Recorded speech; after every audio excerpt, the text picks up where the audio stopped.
cover a couple of things, and first and foremost is this thing. It's a Squire by Fender Jazzmaster Affinity Jazzmaster. Affinity is Squire is the cheap Fenders, and Affinity is the second level up from the bottom. The bottom is Bullet. I think the main difference between the Affinity and the Bullet is the actual size of the potentiometers. These are full-size potentiometers, and I'll show you. I've already got the pick guard unscrewed.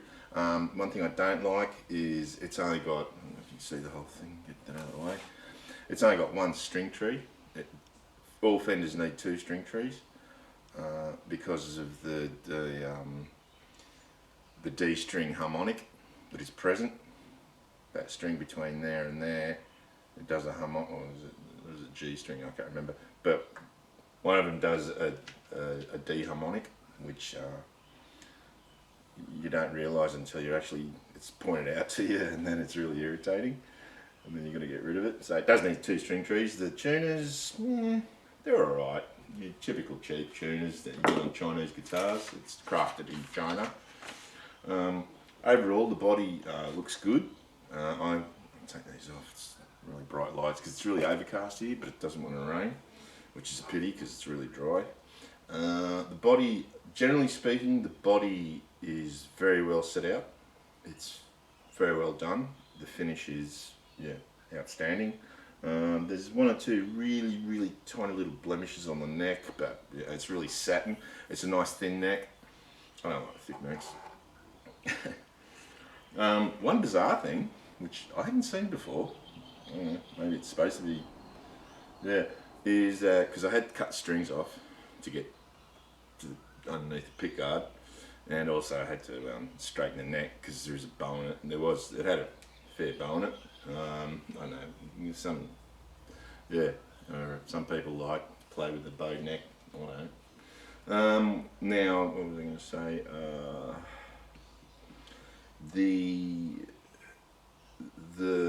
The neck, the gap around, you got to remember this is a cheap guitar. The gap around it is quite nice. It's not bad. I've seen a hell of a lot worse. It does appear to be shimmed at the back because there is a bit of a taper in the seam. But I was going to the string through. I think they're called a ferrule. They just sit in there. They're just loose. So when I cut the strings off, they just fell out like that, which is a bit disconcerting because I can imagine for anyone if they weren't aware of that and they started playing it. You could play it straight up when I got it. I didn't want to show you the unboxing because I think unboxings are pretty boring. Even more boring than me. I can't remember who it was. I don't know.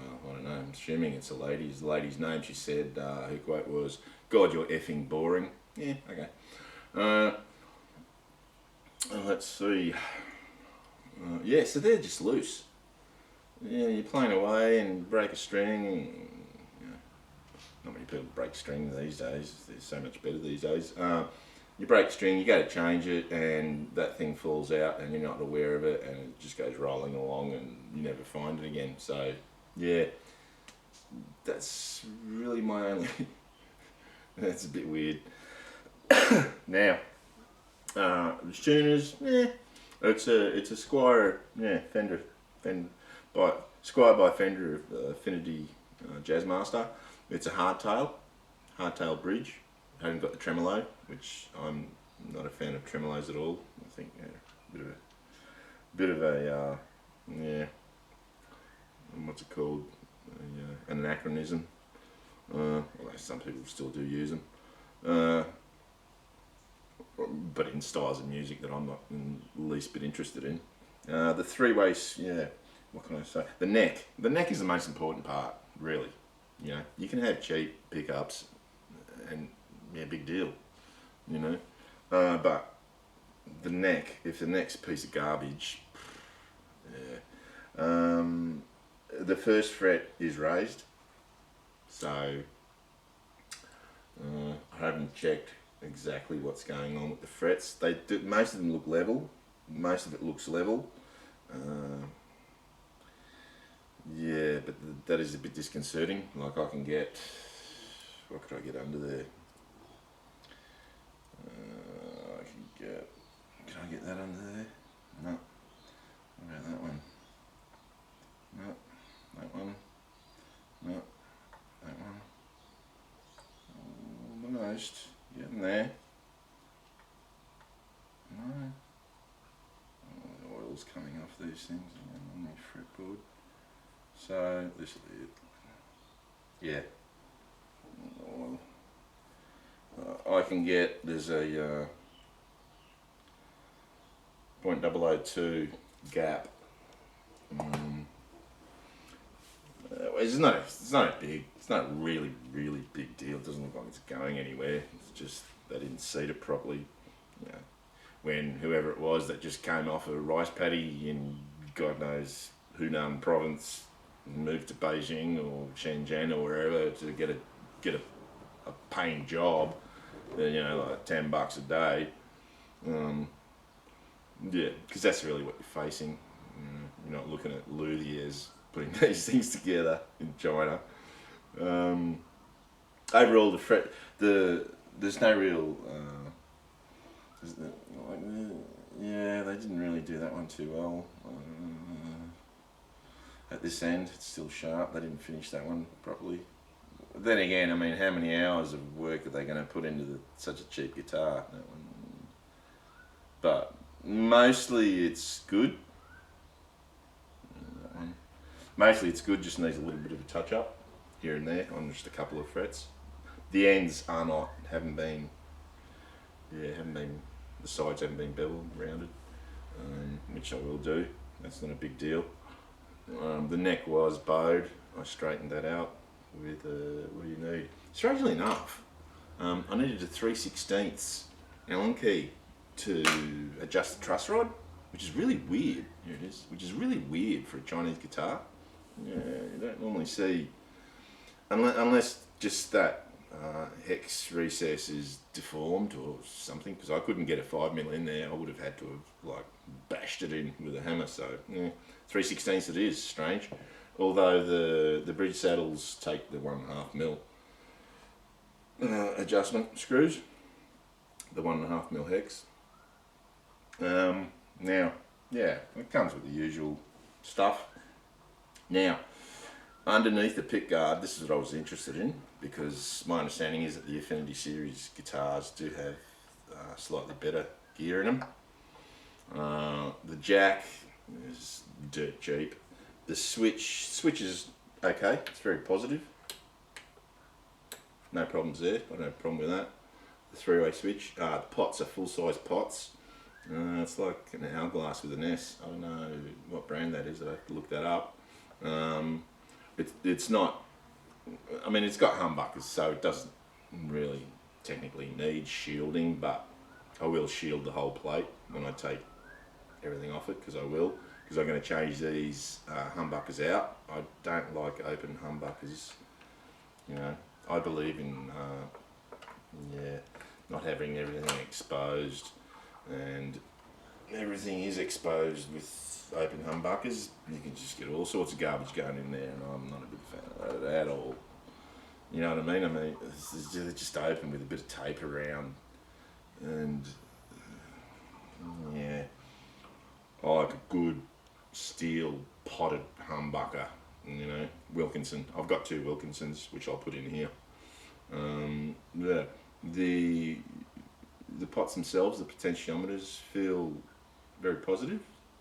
They're not too stiff. They're not too loose.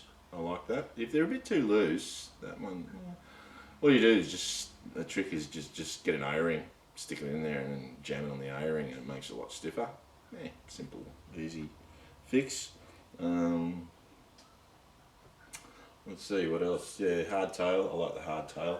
Some of the specs, the nut is rubbish, so I'm going to make a bone nut, because with these Squires, who knows what nut they take, you know what I mean? Because you have a look at, you know, measuring and it takes you ages, just too easy. I've got heaps of bone, so that's what she said. So I'd just make a nut. Let's see. It says this is the specs. So there's the guitar. You can see that's the guitar, and it is a Fender Squire Affinity Series Jazzmaster electric guitar HH, which is humbucker Arctic White, and the model number is 03732105.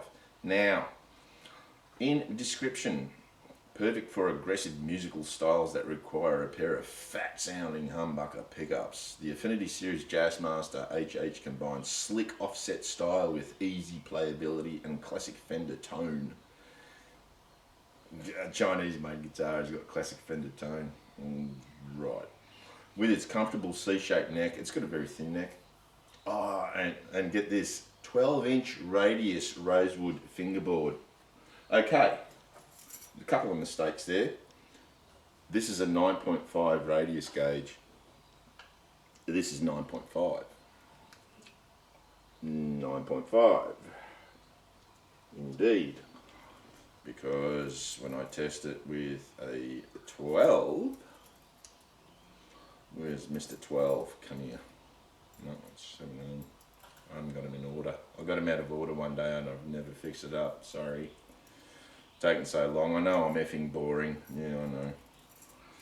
Because that's 12 and the thing just rocks all over the place. That's a 9.5 inch radius, which is not, you know, so they've got that wrong. It is not a 12-inch radius, it is a 9.5 inch radius fingerboard, and it is not rosewood. It says here rosewood fingerboard, right?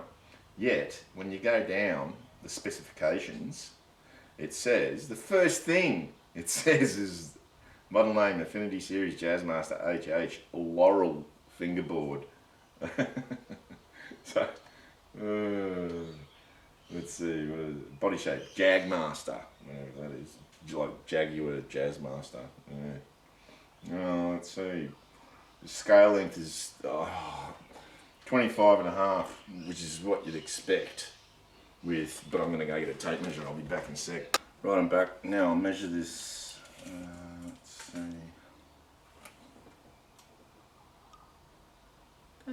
It's 25.5. Okay, so that's got one thing right. Let's see, so what's wrong with it again? It's a 9.5 inch fingerboard radius, fret radius, not 12. Oh yeah, the other thing it gets wrong, what does it get wrong here? Blah blah blah blah blah. Number of frets, 22. Now, wow, I mean, these guys can't count because 1, 2, 3, 4, 5, 6, 7, 8, 9, 10, 11, 12. 13, 14, 15, 16, 17, 18, 19, 20, 21. It's not 22. So, yeah, be aware of that. I mean, it's pretty obvious. If you've only got the last dot, if you only got one fret after it, it's 21. That's the easy way to tell. But if you're unaware of it and you think, oh yeah, I want to get a 22 fret guitar, it's not a 22 fret guitar, it's 21. Let's see, what else have they gotten wrong? Fret size is medium, yeah. The nut is, it just says plastic. And it is, it looks like total junk. I don't know who's, they're a V. Like, for the unwound strings, it's pretty much a V. And also, the bottom E and the A are round, but all the rest are like a V notch, which, I don't know what's going on there. Position inlays, white dots, they're actually not white dots, they're perloid, so that's wrong as well. Truss rods, two-way adjustable, yeah. If you can turn it left and right, it's two-way. Truss rod wrench, 0.05 hex. Allen wrench, 0.05 of an inch. Well, And this is the one, isn't it? Let's have a look. Yep, that's the one that goes in there. Is this 0.05 of an inch? No. It's 0.185 of an inch. So, well, what is that? Yeah, that's a truss rod. Yeah, I think it's a lot of things wrong on these specs. The fretboard radius, the number of frets. Let's see.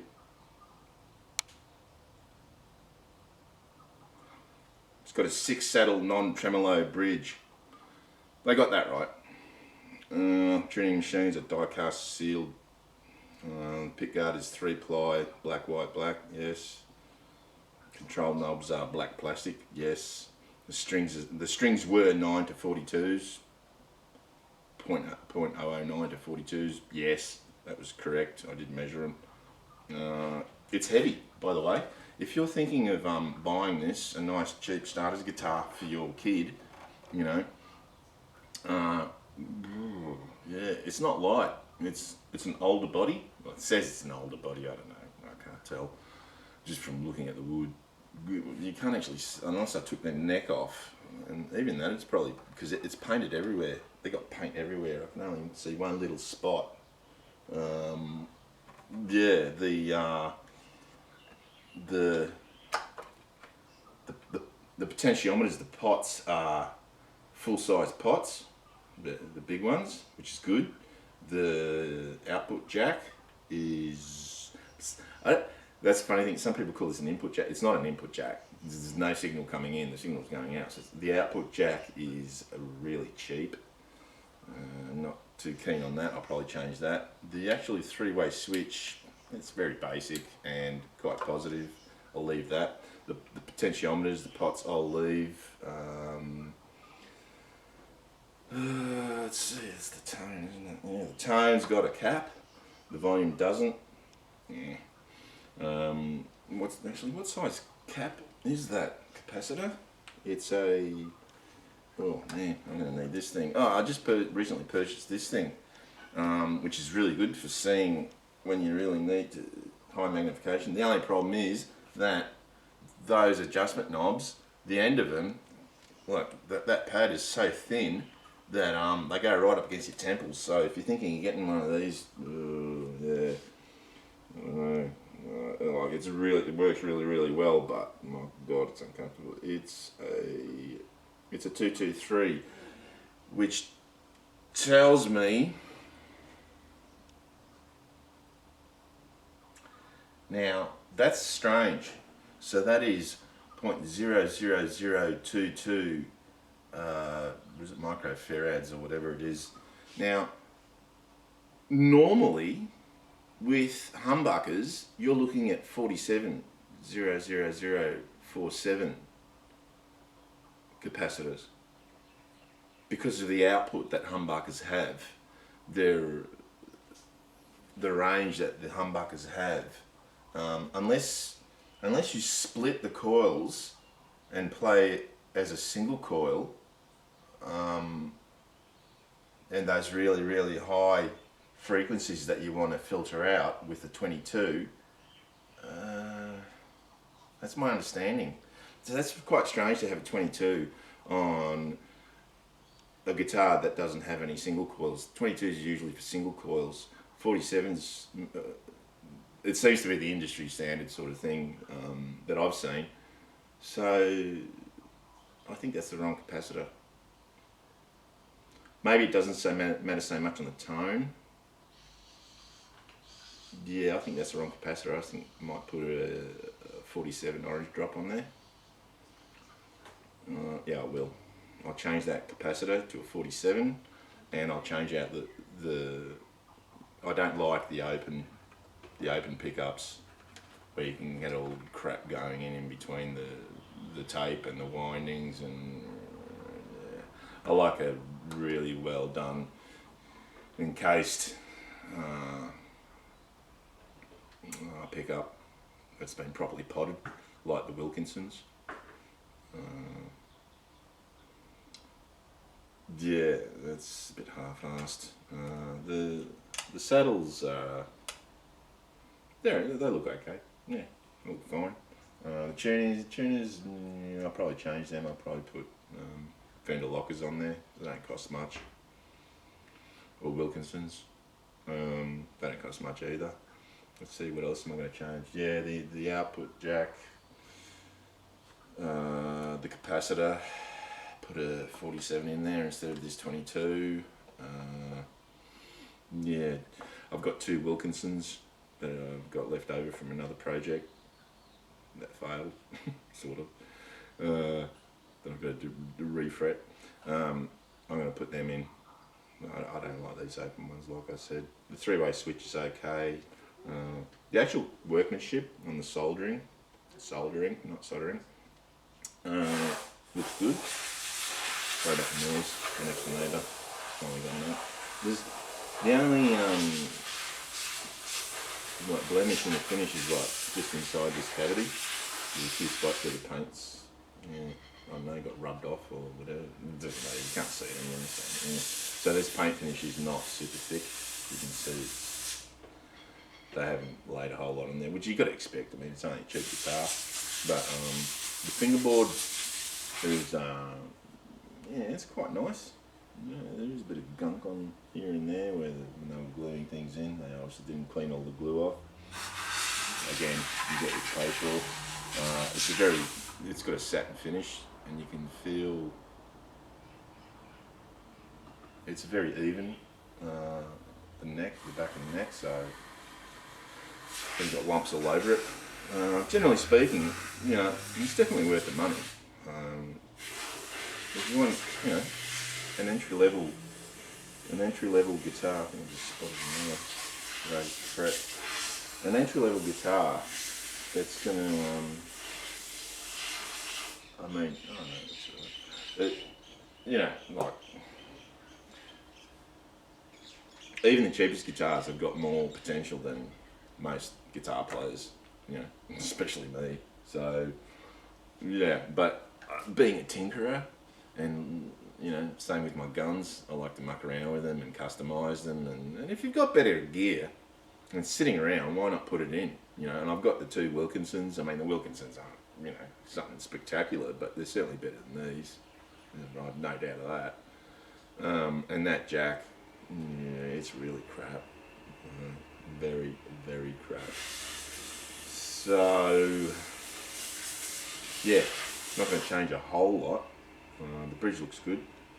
The tuners, probably use.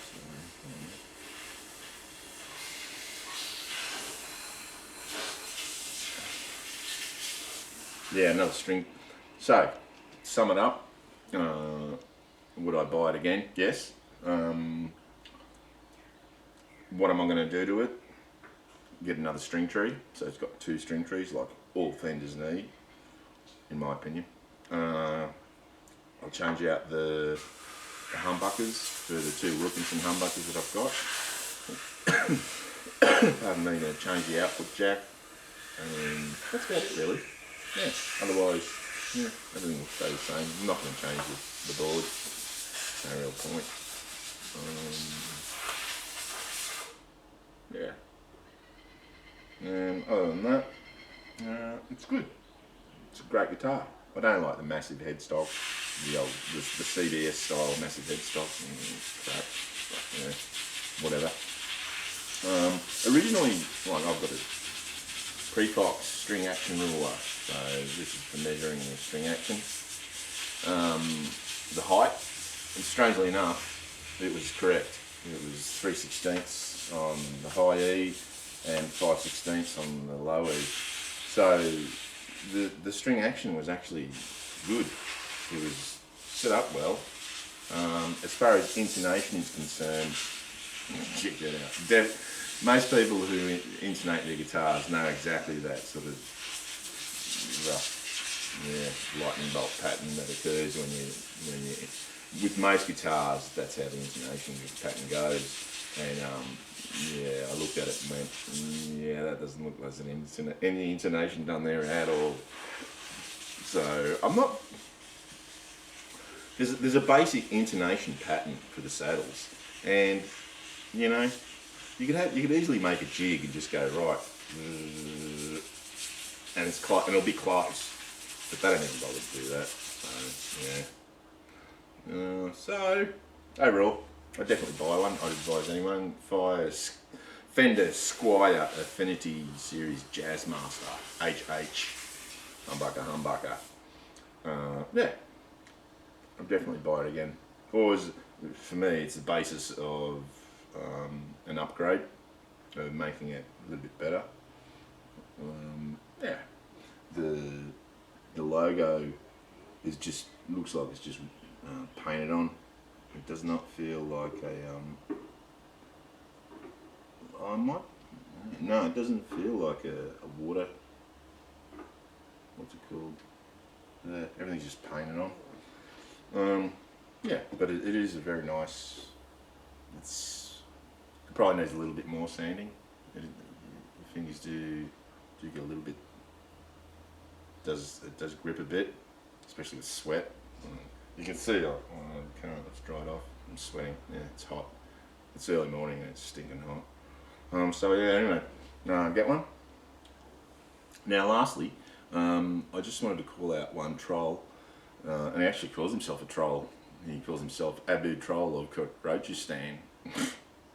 Who reckoned that I didn't know what I was talking about because I'm not boasting, but I'm a nationally accredited coach for field archery, national, and so I do know a bit about archery, and so because he was having a bit of a stoush with me regarding there was one I was watching one little documentary about the Mongols. It's an ongoing series of documentaries about the Mongols and that, and these are really slick productions, like excellent animation, it's a slick production, and I don't know, this idiot Abu Troll, clearly he thinks, oh, this is a slick production, these guys must know what they're talking about. Well, not really.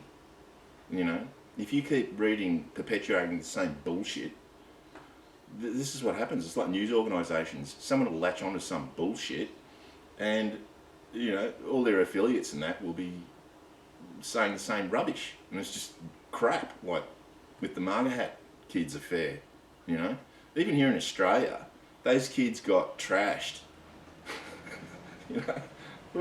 And these news organisations, even the ABC here in Australia, I'm pretty sure they trashed them too. Without any fact checking, without any research. You read something and you go, oh, that must be true, it's written down. Well, no, there really are only two books, and what we're talking about is the Mongols, okay? Now, I do know a little bit about the Mongols. The only way you can learn about, the Mongols during Genghis Khan's era is from books, because there are no 800-year-old Mongols, okay? So you can't ask them. The secret history of the Mongols. The Empire of the Karakitai in Eurasian history. Now, they were quite a large, important empire until the Mongols went through and destroyed them. They were the Karakitai, the Black Kitai, or in Turkish, Kara is black. They were also known as the Western Liao. They're originally from China, or Manchuria, I think. Tim Cope, On the Trail of Genghis Khan. Alright, excellent book. If you haven't read this, the ABC, I think he originally approached them because he said to them, I'm going to do this journey from Mongolia to Hungary, which is the same journey that the Mongols eventually did from all of the steppe that runs across Eurasia and into Europe. And I think he did approach them, and they weren't interested. They didn't want to give him a cent, and they didn't want to help him. But once he started getting exposure, and people got in Kazakhstan and Mongolia and here and there, and he was getting treated like a celebrity, and all of a sudden the ABC got wind of this and said, oh, maybe we should go and maybe we should cash in on his fame. And they eventually did do a little bit of a documentary, scumbags. yeah, I have no time for the Australian Broadcasting Commission, whatever it is, a bunch of frigging communists. The Mongol Empire by John Mann, not a bad book. The Mongols, A History, Jeremiah Curtin. All of these books,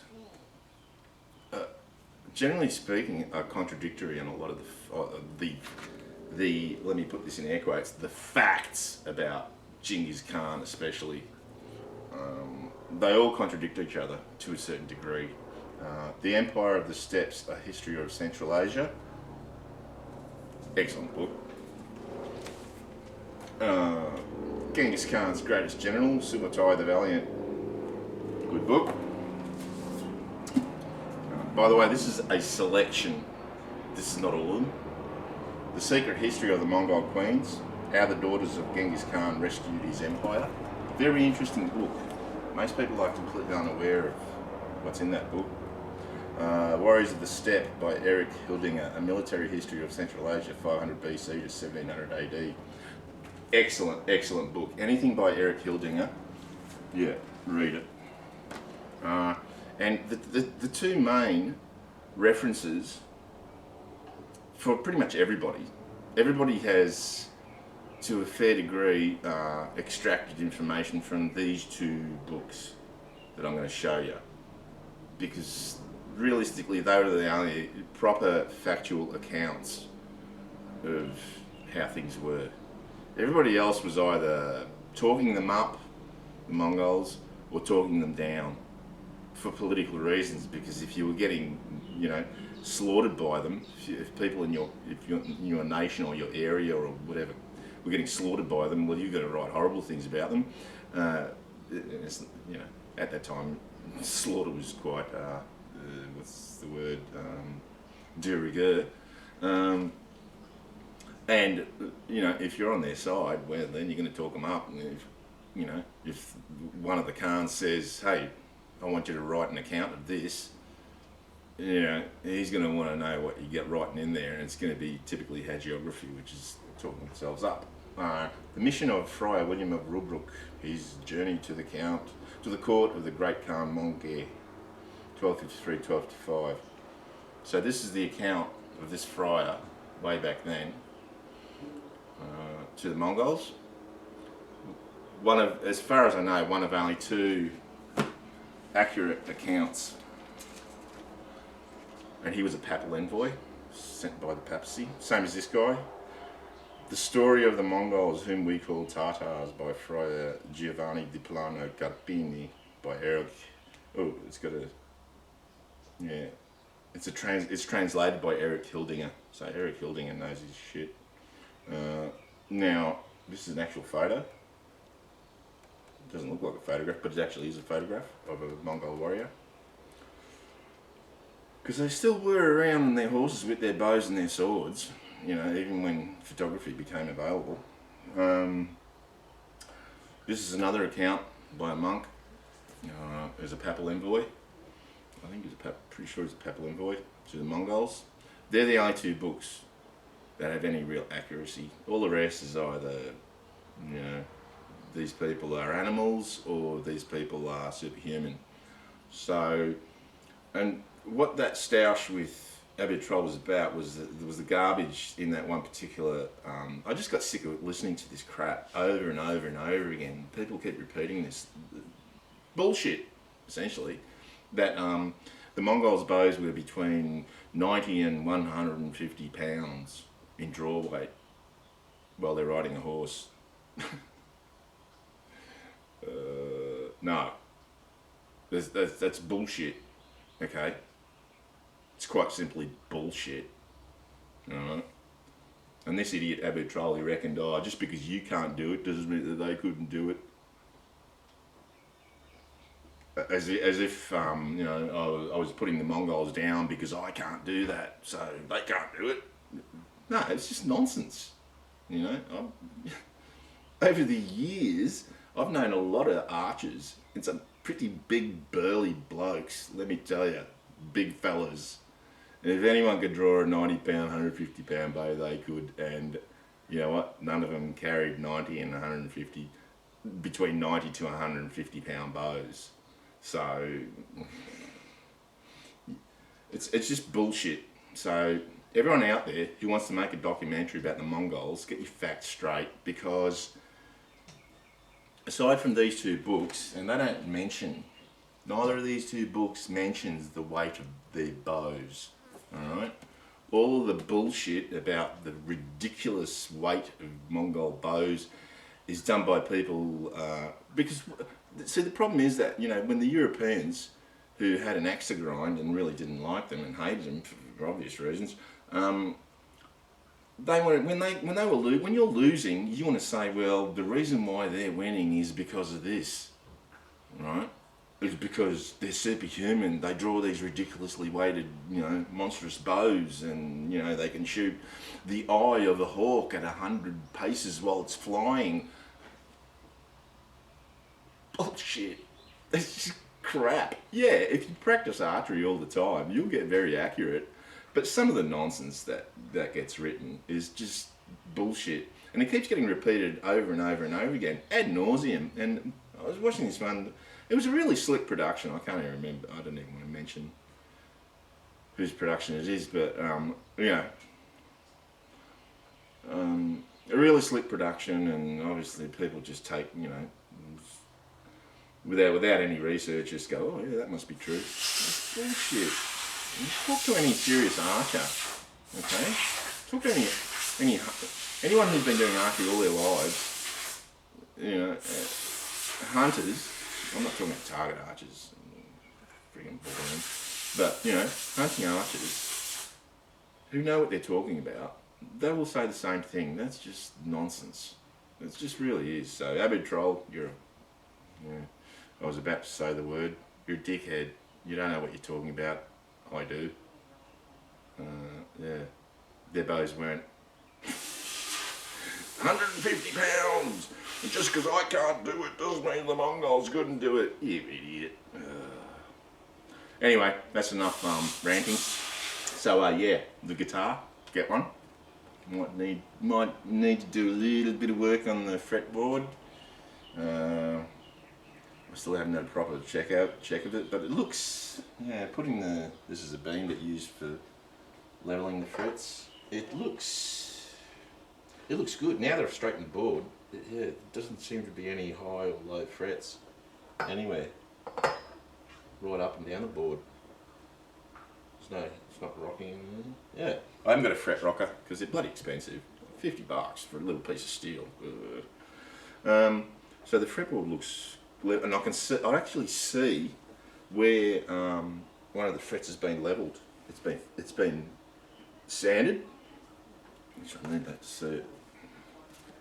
One of the frets, yeah, that one. It's flat on top, where it's been filed. Get it even closer. Yeah, that's flat on top. So someone did actually do the fret job. That one, yeah, that one's been done as well. So someone has definitely done the fret job on this before it went out. Yep, there as well. And then I'm expecting the first fret to. Oh, okay. Yeah, someone's definitely done a fret job on it before it went out, which is good. So they did a fret job on it. They did actually have the action at an industry standard height. The nut is. Let me have a closer look at the nut. Sorry about these books. The nut is. Ooh, yeah. Nut is junk. It's rubbish. I don't know who did that. Yeah, I'll have to make a nut. I'll buy one. Yeah. It's a 42mm width nut, pretty much standard. I think 43 is a proper Fender guitar will have 43. That's 42. Yeah, not much difference. Yeah, so Squire Jazzmaster Affinity by Fender, crafted in China. Get one? The only really perturbing thing is the string through ferrules just fall out. They're just in there loose. So I don't know what the thing behind that is. Yeah. Otherwise, yeah, she's good. So see you later.